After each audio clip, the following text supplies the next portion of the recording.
hand-to-hand combat. It's every soldier's greatest fear, fighting face-to-face, using only your hands and wits to survive.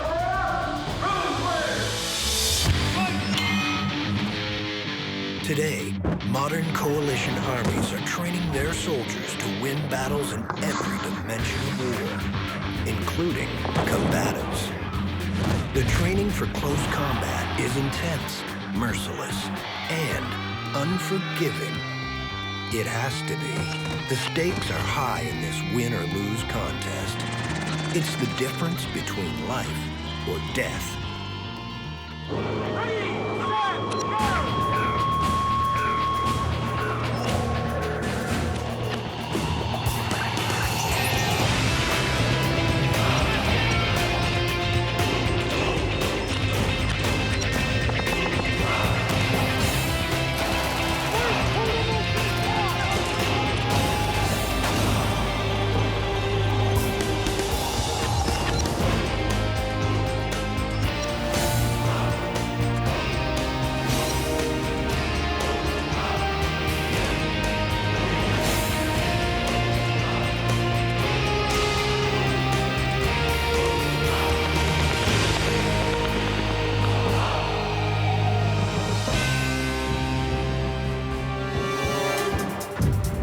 Since the dawn of war, close combat fighting has been the bread and butter of conflict. Even in World War I, trench warfare called upon soldiers' abilities to fight hand-to-hand combat to overcome an enemy. Despite massive changes in technology, World War II still witnessed the continued use of close combat. In places like Sicily, Belgium, and France, American, British, and Canadian soldiers slugged it out in urban settings. Hand-to-hand combat was the norm in house-to-house battles. The fighting was often intense and brutal. As technology and weaponry improved in lethality and range, the perceived need for close combat fighting diminished. Throughout the Cold War years, training for this type of combat had virtually disappeared. The exception was only within Special Forces units. By the time of the first Gulf War in 1991, close combat training was almost a thing of the past. However, peacekeeping missions in urban settings like Bosnia and Somalia made many coalition forces rediscover they needed this type of infantry training. Based on feedback from the field, the U.S. Army decided to do something about their combatives training. Fort Benning, Georgia, one of the largest and most progressive training bases in the U.S. Army. It's here the military established the U.S. Army Combatives School, the first of its kind within coalition armies. The man behind the school is Matt Larson, Director of Combatives for the U.S. Army. Matt is a former U.S. Ranger who took a keen interest in hand-to-hand combat. He realized that the U.S. Army was lacking in this important skill set and wanted to do something about it. Matt also helped rewrite the U.S. Army Field Manual on hand-to-hand combat, the core lesson plan for teaching instructors and students alike. Well, I'm the creator of the Modern Army Combatives program, and I'm currently the director of the program for the United States Army. Combatives is one of the fundamental building blocks of the soldier. And not only that, in this war, we're finding that it's pretty routine to have actual hand-to-hand combat. And so it's much more important than people would have thought before the war. We're not going to win this war or the next war because we're great hand-to-hand fighters. We are going to win, though, because of what it takes to be a great hand-to-hand fighter. If you imagine, what does it mean to be a warrior? Well, the defining characteristic of a warrior is the willingness to close with the enemy. And there's only one way to instill that, and that's to get in there with somebody.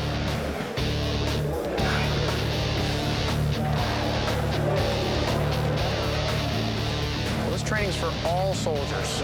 They learn the fundamentals of it in basic training, and then at various points along their career in the various courses, they have to learn what it takes to lead units in this training at that point.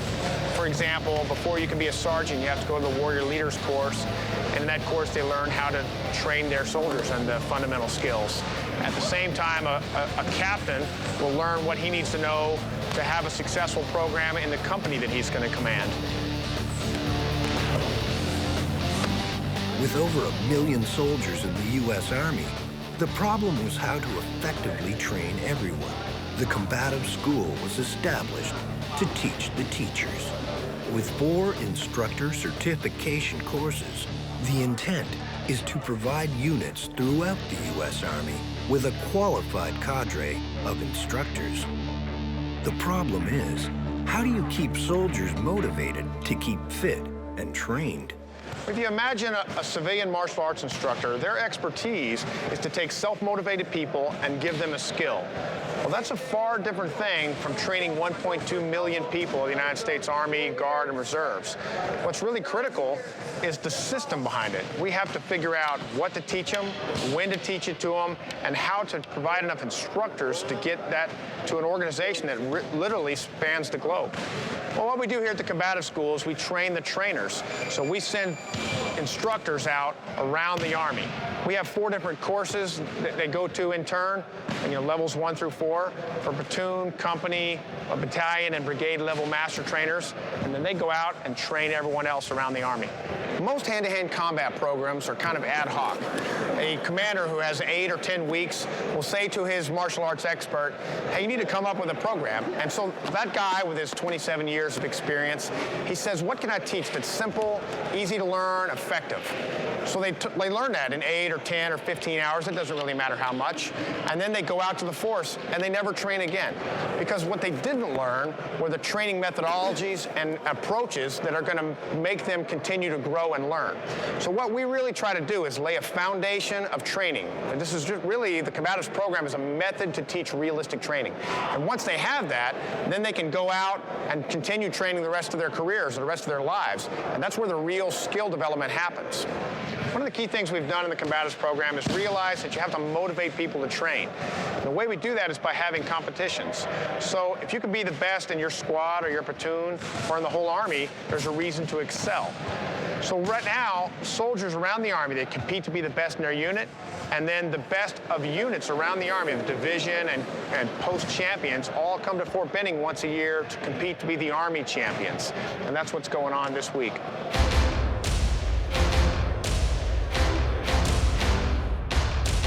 Each year, the U.S. Army holds an intense combatives competition at Fort Benning. Soldiers and even airmen come from bases throughout the world to compete. Even women soldiers compete. The purpose is simple: to hone their skills and motivate the soldiers to keep trained and fit. Fit for future combat, anywhere in the world. For many, this is their first real test of unarmed combat. And tested they will be.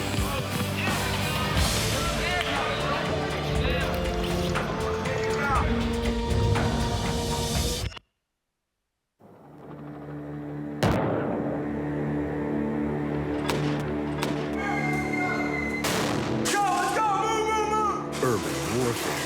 It's the ultimate close engagement warfare. From behind any corner, any room, any closet, an enemy armed with a knife can unexpectedly charge out. In literally milliseconds, you're fighting for your life. No matter how big or small you are, you have to overcome your enemy, disabling or even killing them. You have only your wits and training to survive. Combat in Iraq and Afghanistan has emphasized the need for soldiers to be trained to the highest levels of proficiency. At the Combative School in Fort Benning, Georgia, they train soldiers to be the best they can be, giving them the tools to survive dangerous combat encounters. You have to imagine the same soldiers that stormed across the desert in the first part of this war, they switched to stability operations right away. A soldier has to be able to operate across that spectrum. You never know when it's going to happen. You think you're there helping somebody, maybe you're escorting somebody, you go into a room, you have no idea what's going to go on. And so a soldier has to be ready right then to fight. And you know, the sort of fights they end up in, they're life and death sometimes. You know, the guy's trying to kill you and you're trying to kill him. No rules whatsoever. That's what soldiers have to be prepared for. One of the things that happens in long periods of peace is we sort of lose track of what you really have to train for in the battlefield. You can imagine when we kicked off this war, we were starting to train more in urban warfare, but the skill level of most of the armies wasn't really there. After all, you know, in the Vietnam War, there wasn't a whole lot of urban combat. So whenever those realities come back and hit you, it modifies the training program. Fortunately, with the combatives program, we were a bit ahead of the curve. When this war came on, we already had laid a foundation of realistic training. So now what we do is I do interviews with soldiers who get in hand-to-hand fights on the battlefield, and we roll those lessons learned right back into the training. So that what the soldiers are learning to do here and what they're learning to teach is actually what's going on the battlefield today. Learning how to fight within the rules of engagement, learning how to fight with the various sort of enemies and various sort of situations that our soldiers find themselves in. If you think about what it means to be a warrior, the defining characteristic of what it means to be a warrior is the willingness to close with the enemy. Now that's going through the door into a house that may be full of people who want to kill you, and it's also stepping into that ring. This is our tool to prepare them for that sort of eventuality. Can you imagine something more terrifying or more intimate than being in hand-to-hand combat with somebody who wants to kill you? They may have a knife, you may be fighting over a gun. That's what we have to prepare our soldiers for. So how do you do that? Well, there's really only one way. You have to make the training that hard, that rigorous. There's got to be that element of fear, and they have to be able to overcome it. And the way to do that is to have them fighting. And that's what you see at this tournament. They're stepping into the ring, they're fighting, they're overcoming someone else physically and mentally. First thing you have to be is confident, but your confidence comes from competence. You know, you can't win here if you don't know what you're doing. You have to step into the ring knowing that you are going to win.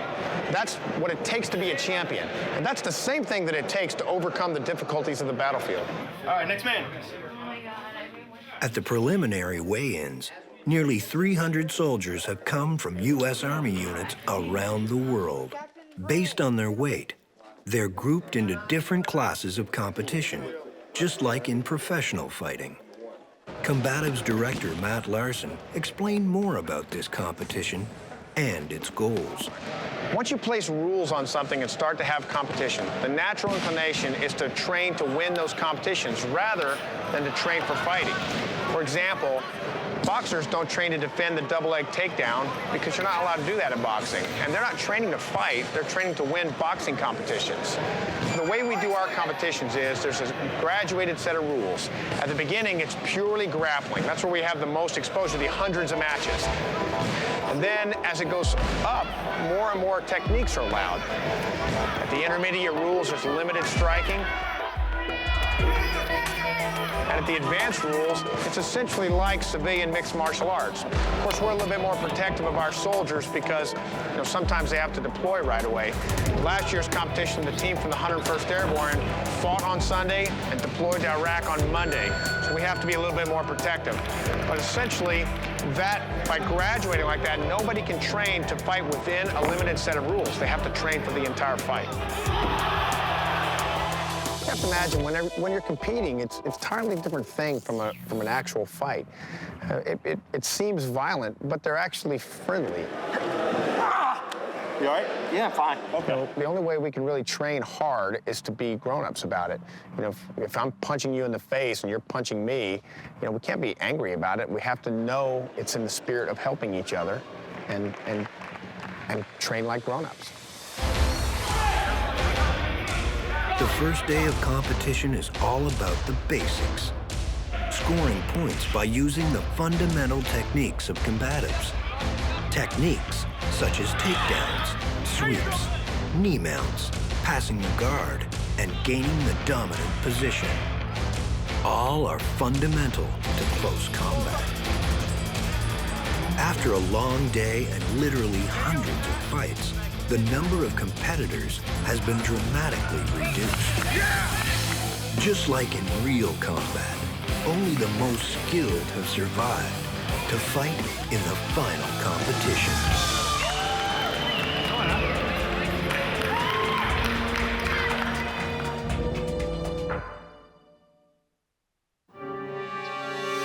In 2002, the U.S. Army adopted the modern Army Combatives program, known as MAC.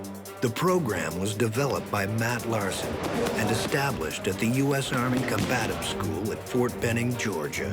MAC draws from systems such as Brazilian Jiu-Jitsu, Muay Thai, and Kali, which are fully integrated into current close-quarter battle tactics and training methods.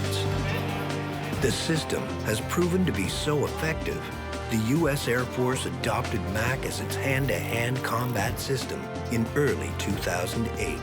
The prevalence and style of combatives training often changes based on perceived need. Even in prolonged periods of peace, special forces and commando units tend to place higher emphasis on close combat than regular military personnel, as will paramilitary units such as police SWAT teams. However, this trend is changing. Now, thanks to hard-learned experience, most coalition armies have some form of hand-to-hand combat training. The most important skill these soldiers use is grappling.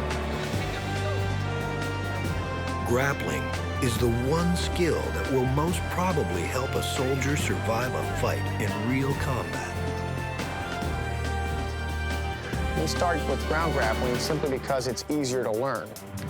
Imagine most martial arts, striking-based martial arts, it's skill-based. You're going to be a better fighter if you have more skill than the other person. So just like any skill, it takes a while to learn that. It could be teaching them how to play the violin. It takes that long to teach them to be an effective striker. With ground grappling, it's really simple. You fight for a dominant position, you tackle the person just like you did in high school football, and next thing you know, you're a better fighter. So we can make someone a better fighter because of the fighting theory and because of having a better strategy in a very short amount of time. There's a great debate about striking skills, ground grappling skills. The truth is, the situation is going to dictate whether it's better to be on your feet. You're fighting more than one person, maybe you don't want to be on the ground, or maybe you don't want to be on top of somebody. You're never going to be able to predict what's going to happen in those fights. What you can predict is that the nature of them is going to be chaotic, it's going to be violent. Soldiers come to this competition for a variety of reasons. This competition is important to soldiers because it builds a baseline aggression that you just can't get from conventional training. I mean, this is really the closest you can get to a combat situation without actually having bullets flying. My job is being a UH-60 helicopter pilot, but on top of that, we have to get people ready for war and going over to Iraq and Afghanistan. And the one thing I don't want to do is take a soldier to war with me and have him not be confident in his hand-to-hand skills to the point where he could lose his life or possibly someone else on his team. It's the final round at the combatives competition. Only the most fit and skilled fighters have made it to this point. These final bouts use advanced fighting techniques, and the fighters are dressed similar to UFC-type competitions. Hand strikes, use of the knee for body blows, and martial arts takedowns are all permitted. The fights are fast, brutal, and violent, just like they are in real combat. Except here, the losers get to walk away. These soldiers have trained for months. Some have traveled thousands of miles, and some have endured horrific pain just to get a handshake and a piece of paper. But it's enough.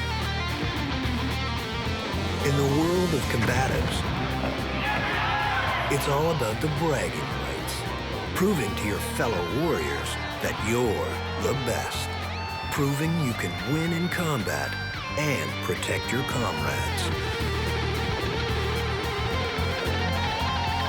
For soldiers, it's all about the warrior ethos. Having the willingness to close with the enemy and destroy them.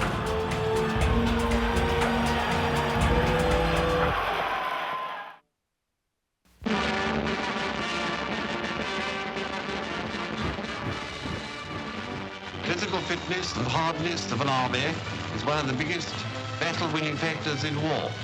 When two first-class fighters meet, he who sticks it longest wins in the end. Fighting fit and fit to fight.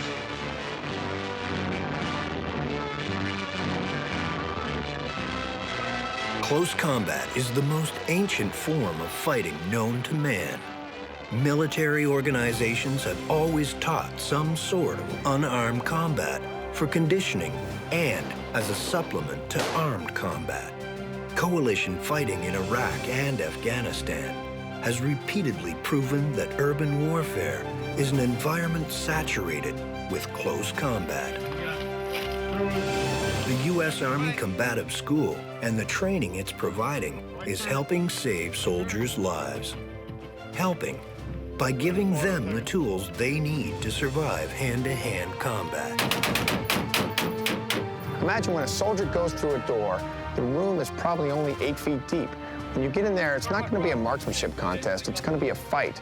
And so hand-to-hand combat happens all the time in Iraq, and we have to be ready for it. It's a fundamental part of being a soldier. There's a bunch of different skill sets out there, and no matter how good you are at your game, there's always something you can learn, something you can keep training, and it instills the idea that you need to reach out instead of just sitting there and being happy with what you have, to continually train, stay in shape, and then provide other people with your new skill sets. Well, the training is going to save your life because it inoculates you to stress. Okay, you're in a situation where one individual is trying to hurt you. Now, either you're going to fight or you're going to flee. Now, this causes soldiers to go towards the fight rather than go away from it. Combatives is important because it's instilling the warrior ethos. It's showing every soldier that the Army thinks it's important for them to get out there and fight and actually be a war fighter. Whether you're sitting behind a computer or you're infantry out there digging a foxhole, the Army wants you to be able to fight at any time.